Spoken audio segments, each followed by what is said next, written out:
I'm one who thinks there are some innovative renewable natural gas projects that are worth pursuing.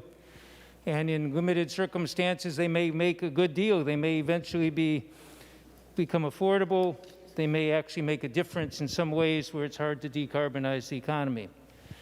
But the bottom line difference when we're talking about natural gas regulation here from electric regulation, I've seen a lot of bills around here that move us to 100% renewable energy for electric generation, up to 100%. And the question is by 2035, 2040, 2045, whenever.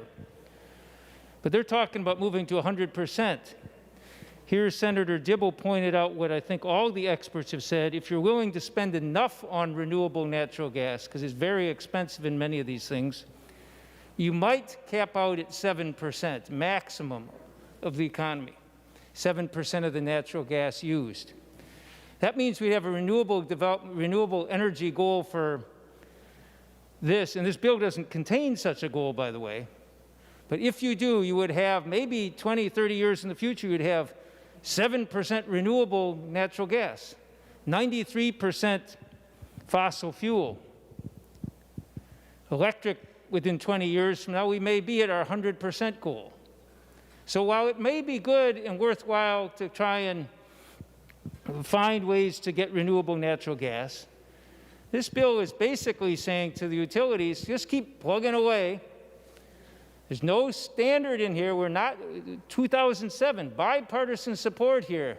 We passed the first renewable energy goals. I believe we're now, for our electric energy, we're now at 28% statewide. Some of the utilities are way above that. We're talking about how we get to 100%. Here we're saying we're not going to set any goals yet because we're not ready for that. But maybe 20 years from now, we could set a goal of up to 7%. Be expensive to reach it. But let's not pretend that this is moving us to address climate. You're on a speeding freight train headed towards a cliff.